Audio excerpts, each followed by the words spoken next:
Hello and welcome. You're listening to the Tasty Tidbits Podcast. Get ready to receive rich, well-seasoned, and tasteful tidbits to transform your life. Each week, Dr. Tiffany comes to you with inspirational encouragement and thought-provoking interviews to help you revolutionize your walk with God. Are you hungry for more of His presence? Then get ready. And now, your host, pastor, author, and motivational speaker, Dr. Tiffany Watkins.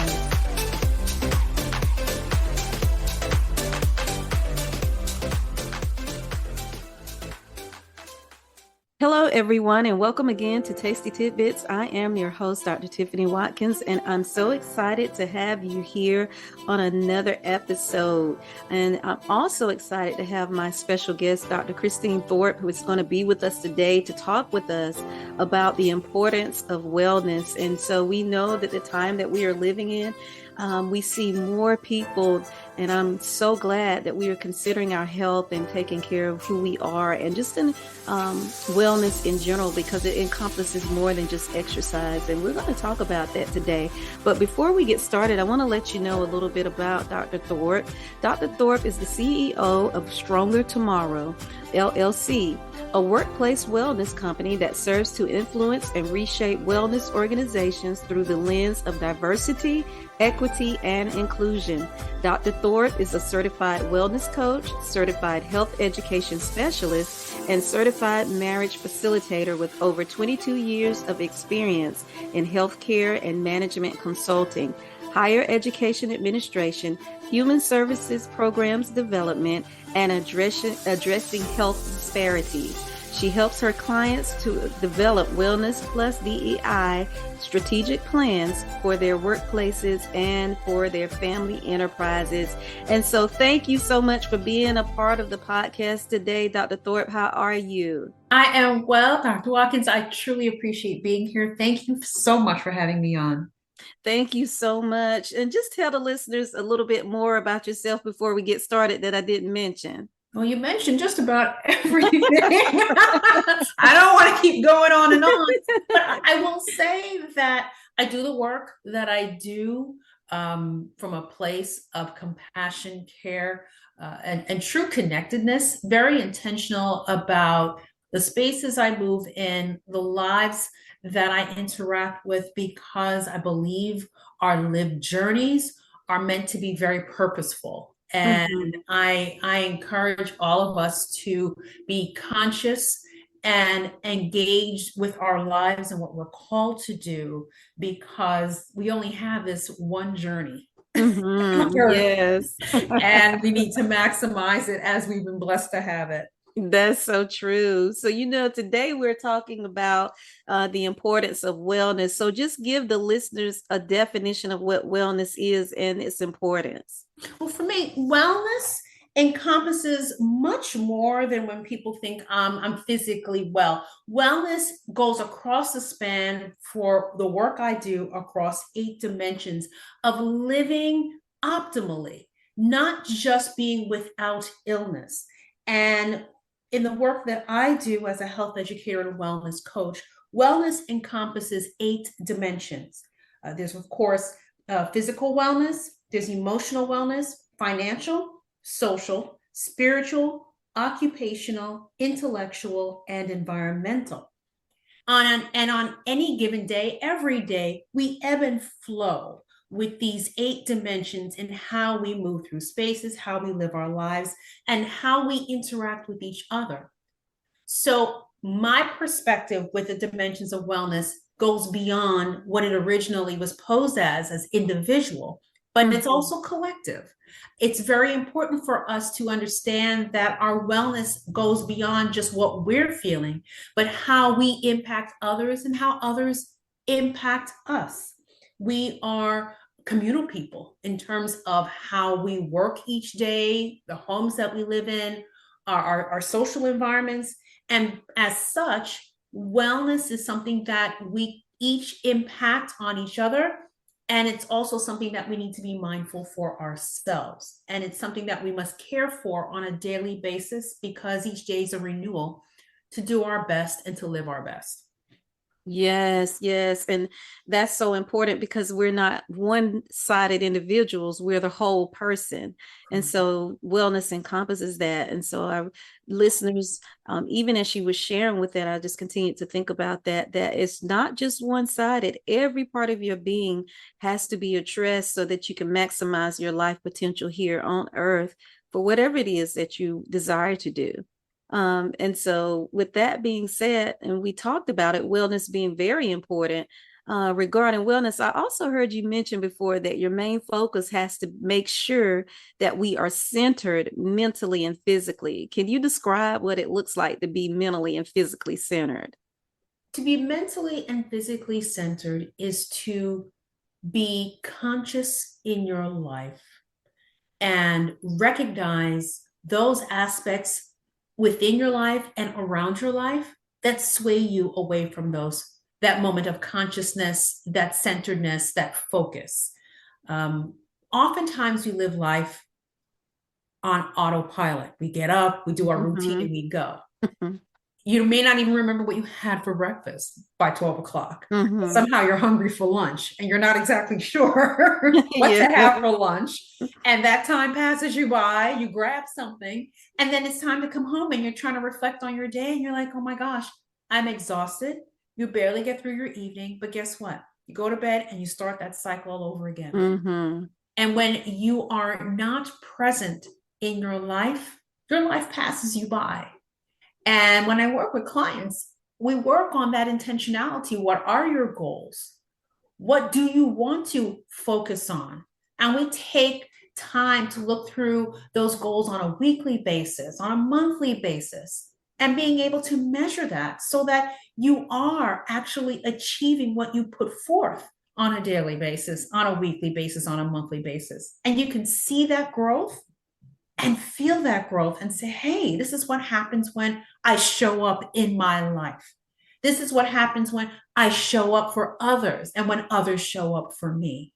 And I always encourage folks, even though if we're on a one-on-one coaching experience journey, or even in a group, who's part of your support system? Who? Because you can't do life alone. As much as we will hear the phrase, I can do battle by myself, and I'm every woman, it's all in me. Don't believe the hype. It is a lonely experience. It's a hard experience, and we were not created and designed to live life in isolation. Yeah.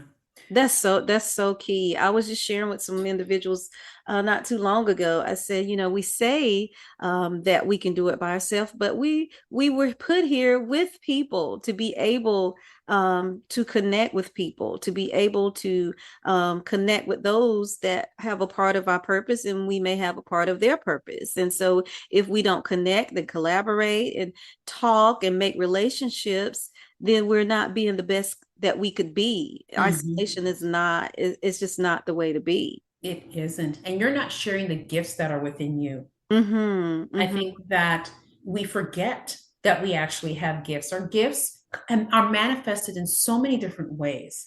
But when you isolate yourself, how are you pouring back into the world around you? How are you leaving that impact, whether it's within your home, within the workplace, within your places of worship, even at the supermarket?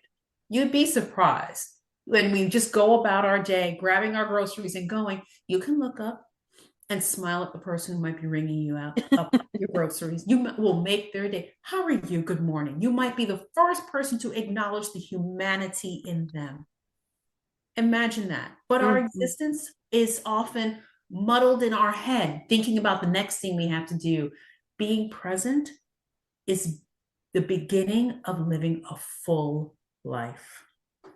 That is a mouthful. Being present is the beginning of living a full life. And I think of when you were talking, I was thinking about when I was working and I was doing teen pregnancy prevention and at the health department.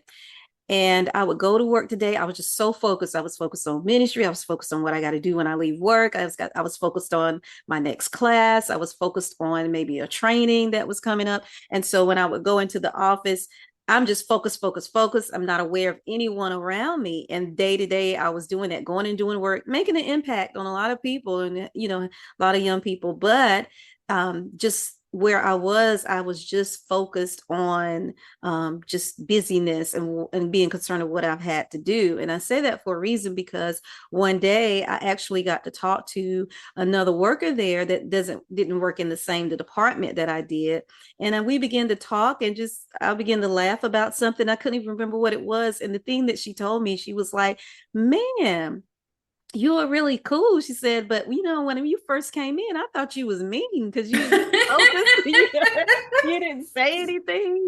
I was like, I'm sorry. I was just so focused on what I have to do. It wasn't, that I wanted to, bring that appearance out, but Yeah. I'm just being so focused. And sometimes, it portrays itself in another way. And so I think that it's so important that we realize that. What do you think about that, Dr. Thorpe, what I said? We are very much focused on our tasks. We can be task Mm-hmm. masters, but we forget Mm-hmm. to enjoy the moment, Right. enjoy the process. And I've been guilty of that where you're driven to a goal and then you wake up and you achieve the goal and you're thinking, what did I do along the way to get here? How did I get here? And it Right. almost discounts the goal because you didn't celebrate the wins along the way. Yes. And Yeah. we're in such a society where we're driven to the next thing and driven to the next thing. And then after you get that, what's the next thing? And we're climbing and you Mm-hmm. stop yourself and ask, so where am I going and why? And after I get there, then what? And where is that moment of fulfillment? Mm-hmm. I Mm-hmm. often ask that. Where is that moment of fulfillment? Is it Mm-hmm. really in that next big acquisition? Or is it, well, I had a wonderful conversation and it made my day and I learned something about myself. I learned something about someone else. Wow, I learned a resource that I could use in my life or share with a loved one. Wow. Mm-hmm. And I'm still on my journey, but I picked up some gems along the way. Yes, yes. It's almost like the saying, stop and smell the roses, Yes. And I ever since I was younger, they could pick me out and say, one of the guys said, I can tell you, even though you look young, I can tell you're the oldest because I was just laid back and, just focused all the whole time and never really understood how to just lighten up because you always Mhm. have that responsibility for Yes. trying to make that next goal. And then on top of that, that spirit of perfectionism where you're trying to make sure everything is right and this Mhm. and so forth, and you get exhausted to learn the journey. And so I had to step back and say, you know what? I have got to take time for me and to be healthy for me in all areas and take care of my wellness because we can't help others to the maximum potential that we could if we ourselves are not at that place. I fully resonate with you, Dr. Watkins, as a firstborn and the serious one who had the responsibility. And I had to, you set the mark with the family. Like if you're the oldest, you're doing it, everyone else falls in suit, behind you. But where do you stop again and smell the roses and enjoy the journey, enjoy life, and you make adjustments because you realize that you need a deeper fulfillment and you really need to listen to the call that Mm-hmm. is spiritually on your life Mm-hmm. that really is going to anchor you Yeah. and renew you each day to get up and do what you do with love, passion, compassion, a desire that refuels you. And, I am a firm believer of taking care of yourself. But I had a conversation with a friend a couple of weeks ago, and I need to check up on her. She said to me that she had taken some time off social media, just kind of shut down to take care of herself.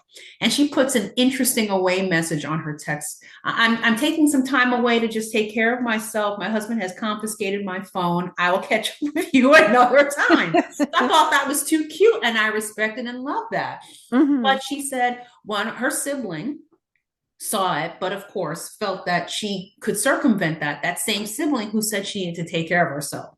So my friend ultimately contacted her sibling and said, what's going on? And what her sibling wanted was something that really did not require her time and attention.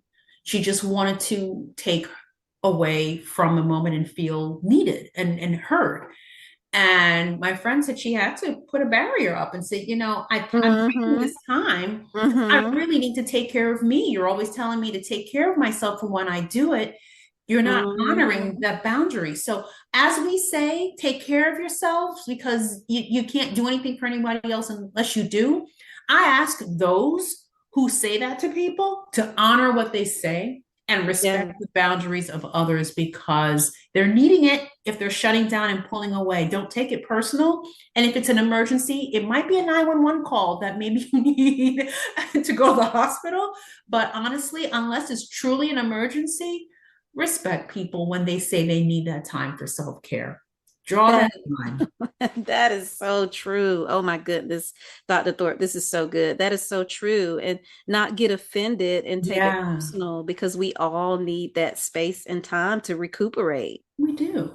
We Mm-hmm. do. We do. And we owe it to ourselves. We owe it to those around us because when we don't, they're the first ones to say, wow, you're kind of crabby. You seem really hangry or whatever it is. And it's so Right. unnecessary to throw shade and terminology on people if you just give them some space to be. Right. And when Right. they're being, don't, usurp some of that time for yourself because you feel you should have it. So it's a mutual respect that we need to have when it comes to self-care for ourselves and for those around us. And to just, give grace. I feel like we need to give more grace to each other during these times because there's so much more being demanded of us that and the attention that is expected because all it takes is a chime and another message pops up and you're expected to respond soon. If we Mm-hmm. don't respond quickly, well, where were you? I was messaging you. So we need to give each other some grace. We really do. It really helps us with our self-care, our overall wellness, and even with ourselves giving each other grace. You end up giving yourself grace, Mm-hmm. recognizing that it may not be as serious as I think it is. Maybe I need to take a deep breath and reframe the situation. Mm-hmm, mm-hmm. So good information, good information. Considering our podcast is geared more towards the Christian audience, Yes. it's most important to note that church doesn't lack in the ability to emphasize spiritual wellness, Yeah. and its importance in the body of the believer. But nevertheless, I strongly believe that all aspects of wellness are essential to enhancing the whole individual. Would you mind sharing your thoughts on this? I firmly agree with that. And as someone who grew up in the church, I'm being very Then you gentle. understand then. I understand and I'm being very gentle as I approach this because I know my parents will be listening to this afterward. And they're going to say, Christine, what did you spiritual wellness, of course, within the church is number one. For years, I have wanted to see churches take physical wellness to a new level. Mm-hmm. Um, Mm-hmm. and we don't. Right. And yeah, I am going to share a story. When I was doing my doctorate, and I was thinking about what topic I was going to focus my doctorate on, we had a family member who was in her early 40s who had a heart attack and a stroke and died. Oh my goodness. And at her service, ministers talked about how she gave of herself, how she was so selfless, how she gave. And I started to get upset because at no point in time in all of her giving and self sacrifice did anyone see that she may have been breaking down and Mm-hmm. giving her some space to say, take some rest. Maybe you need to sit this one out. You've been giving and we need to give this to someone else. But she was a single woman and, volunteered and gave and served. So it's great to have free hands and an able body to always do, but to what extent and to what Mm-hmm. sacrifice? So Mm-hmm. at 41, she is no longer with us, could be with us, God willing, if it was the case, for 40 more years. But we lost her at 41. Wow. And that was a wake up call for me about the messages that we have about wellness in the church and being mindful and aware that as we cultivate spiritual wellness, we need to look at the word and what it says about taking care of our temple, what it Mm-hmm. means to Mm-hmm. really be whole within our bodies. Okay. We are strong with our social wellness. We get together for our church events, Mm-hmm. Mm-hmm. but in the church, are we ensuring that we cultivate our intellectual wellness and making sure that our folks are getting themselves educated, getting skilled Mm-hmm. occupationally? Are we starting businesses in our communities and supporting those and helping people to grow? Mm-hmm. Mm-hmm. I truly believe that in many ways the church can evolve in its scope of wellness and digging deeper into the word to support it, because we have so many beautiful souls who are hungry for just a little bit more in these other areas. Yes, Yeah. yes, yes. I love it. That is so powerful. And one of the reasons I took control of my health, I was just in prayer one day and I do a lot of traveling in ministry, and the Holy Spirit just came to me and he said, "You've got to take care of your body." Mm-hmm. Because if you're doing a whole lot of traveling, you're doing all of these things for, others, you have to be at your maximum physical strength. Do what you can to get to that point. And it was just like a little nudging in me. And Yes. so I started, because I can't, as far as doing it on my own, I could, but I'm so busy, I need that structure. And so you have to know what it will take, like you talked about earlier, Dr. Thorpe, getting that support system in place to make you succeed, to help Right. you to succeed. And so I understood that for me to succeed, I would have to have a coach, or I'd have to go to a class and be around people that are doing the same thing, because Yes. that will encourage you to continue along your journey. And so Mm-hmm. ever since I've done that, I've been able to, by the grace of God, to stay on that journey. It's not been Right. easy. Sometimes I don't even want to go. Many days, but on the inside, it's just that little nudging. Because if anything was to happen because of something I neglected when I heard the Lord say, do it, then he's going to say, well, Tiffany, I told you, Right. what you need to do. And so even in the church, I stress, we need to take care of our bodies, go to walk, eat, take time for yourself, especially as women, we give so much. So you We have to do. begin to be poured back into. We do. And we need to be mindful of the foods that we eat and we serve. I'm all about good food. I love to eat Mm-hmm. well. We have to be mindful of portion control. We need to be mindful of how foods are prepared that can still be tasty without taking us down a path of high cholesterol and high blood pressure as a people. Mm-hmm. You Mm-hmm. know? And the church, we fellowship around food and we're able to break bread and give God thanks. But are we walking after our meals? After we have our Sunday suppers after service? Right. Are we moving and having some time to, burn the calories, let the food move down from our stomachs down to other parts of our body and burn, we do need to make sure that we are taking care of ourselves collectively within the church. And I implore that to our ministry leaders to ensure that we're mindful of all of these aspects of who our people are in the church, who our community is, and being able to care well for one another fully. Yeah. Yes, yes. Wow, this is just amazing. And listeners, I pray that you are hearing what is being said, because you deserve it. We were not put on this earth to be unhealthy mentally, physically, spiritually, or emotionally, in any of the ways that Dr. Thorpe has mentioned. We should be at our maximum potential, and it's easy to take steps to get there. And we're going to let you know at the end of this podcast how to get more in touch with Dr. Thorpe. But Dr. Thorpe, before we finish, I want to have one more question. How can listeners start their journey to a better wellness this week? What are three main things you would tell them to do? On their wellness journey, and I talked about this recently, I think three things people need to do to start their wellness journey. And I think the big key is to reclaim the power within. The Mm-hmm. first thing is to remember the power that you have within. You have the Spirit of God that is within you, and we can do all things through Christ who strengthens us. First and foremost, remember the power that you have within. The second thing I ask people to do reposition people's opinions as well as reframing your opinions. The can't, I'm not sure, maybe not, maybe it's not me, or maybe I'm you. This is where you lean into that power and remember that your opinion of yourself and any negative opinions of others about you are not how God sees you.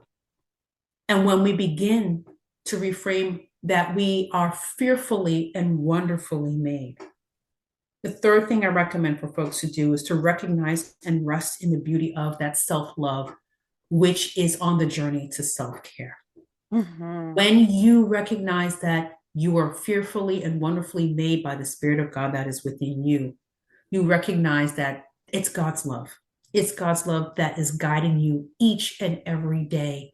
And it's that love you pull in and remember that as an honor to the Lord who has brought me life and keeps me going each day, I have a responsibility to take care of each of these dimensions of wellness. What do I need to do? Where can I get help on this journey to support? And you said this, Dr. Watson. You went and sought the help because the Lord spoke to you. And people need to recognize that God is speaking. Mm-hmm. Do we want to listen? And do we want to take action? Because we're also accountable for how we carry our bodies and take care of ourselves. We're accountable to ourselves spiritually, but we also have to be accountable to all these other aspects of our being to the Lord.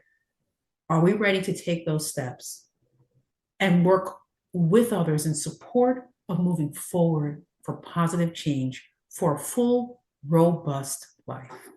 Yes, yes, yes, yes. So listeners, this decision is yours to begin to make. And we're praying with you today that the Holy Spirit, that the Lord himself begins to just touch your heart and reveal himself even to you more. Some of you may have that weighed down spirit. You may feel like that you don't even know where to start, but he is there for you. And we are here encouraging you that you can do it, that you can make it. And this is just only the beginning. And so we are there for you. But Dr. Thorpe, thank you so much for being a part of the podcast. It was such a pleasure to have you with such great information. Would you let listeners know how they can reach you? Sure. And Dr. Watson, it has truly been a blessing and a pleasure. I have enjoyed this immensely. Your listeners can email me at Christine@stronger-tomorrow.com. My website is stronger-tomorrow.com as well. So either they email me directly, you can go to the website, we have a contact form there. From there, I connect with every and anyone who reaches out to me, who wants the support, who's ready to do the work. And whether we do it one-on-one for that support, or we pull together a strong group of like-minded individuals for a support system, I do that as well. But I am here to ensure that people are able to get the best out of their life journey. And that is my calling. Yes, yes, yes. So listeners, please go to her website or email her and check her out. We'll also have her information in the notes so that you'll be able to click directly to her and contact her as well. And we love you. And until next time, God bless. Bye-bye.